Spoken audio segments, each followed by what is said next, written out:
16 anos, 18.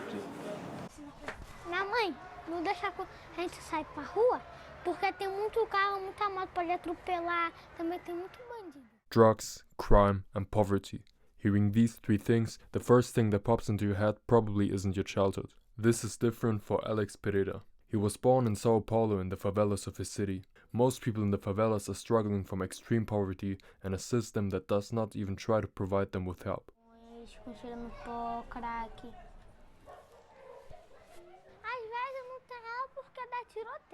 Because of that, a lot of young people are drawn to the streets and not their education.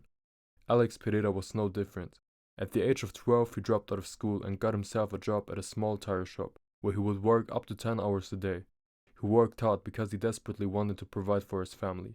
His co-workers were adults who would get drunk just to get through their workday. At first, Alex did not drink any alcohol, but slowly, getting used to his environment, he developed a taste for it, and developed an addiction. He states in an interview that at 16 he would drink up to a liter of rum a day, just to get through work. His drinking problem got progressively worse, and he started to keep drinking after work too. Recognizing his addiction, Pereira wanted to start a sport to help himself.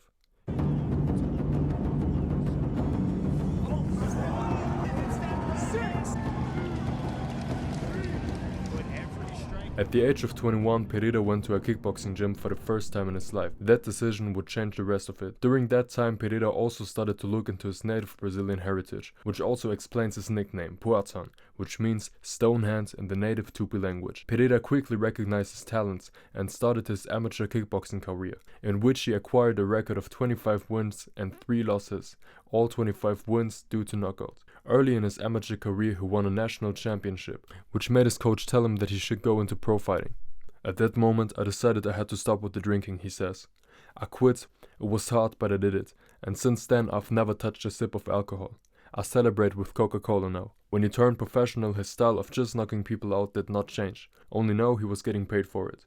He started fighting at Glory, the biggest kickboxing league in the world, where he would become the first 2-division champion in the history of the organization. At kickboxing is where he would face someone that would change the trajectory of his life yet again.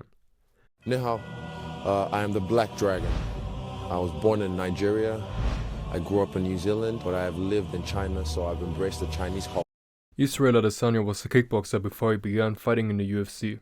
The first fight was a back and forth that went on for 3 rounds. Some people would say that the decision made in the first fight is controversial. But it was just a close fight, which Pereira won by decision. In their second fight, Adesanya had some good moments, but was knocked out in the 3rd round. Adesanya had been competing in MMA since 2012. After losing to Pereira, he decided to dedicate himself fully to MMA. He was signed to the UFC in 2018, had an impressive 12-fight win streak in the middleweight division, where he cemented himself as a champion that is not looking forward to losing a spot. Adesanya dominated his division and had already forgotten about his old kickboxing days. But Pereira did not forget. Pereira claims that he's gone to bed every night for the last 5 years thinking about Adesanya. Pereira lost his middleweight MMA debut via submission, but he didn't give up. After 3 more fights, he was signed to the UFC, where he would knock out his 3 next opponents. Given their backstory and the fact that Adesanya had already cleaned the middleweight division, the UFC immediately gave Pereira a title shot. All of the pressure was now on Adesanya. He was facing someone that beat him twice, once by a cold knockout. Adesanya was focused and ready to beat Pereira. In the first round, Pereira immediately came in with a flying kick, which Izzy dodged. Both of the fighters were trading shots, until Izzy started clinching him against the cage wall, where he would also absorb some body shots. After letting go of the clinch, Adesanya clipped him with a clean right hand and with a left hook that could have put Pereira out if the round didn't exactly end at that moment. Adesanya was fighting a beautiful fight. He was focused on not getting tagged by Pereira's power and making Pereira pay for his mistake. The fight was going Izzy's way until the last round. After recognizing that Israel's movement was restricted, Pereira started hunting him down. He knew that if he would let the fight go to a decision, that he would lose. So he went into the 5th with everything that he got. After pressuring him against the cage, Pereira started throwing and landing his signature left hook, which sent Izzy into the shadow realm. Alex Pereira's journey from poverty to addiction to becoming a 2-time division champion in kickboxing and knocking out Israel Adesanya for the UFC championship is inspiring. It is a story of determination and resilience. Despite the challenges he faced growing up, Pereira never gave up on his dream and worked hard to achieve success in the world of combat sports. His story is a testament to the power of perseverance and the human spirit.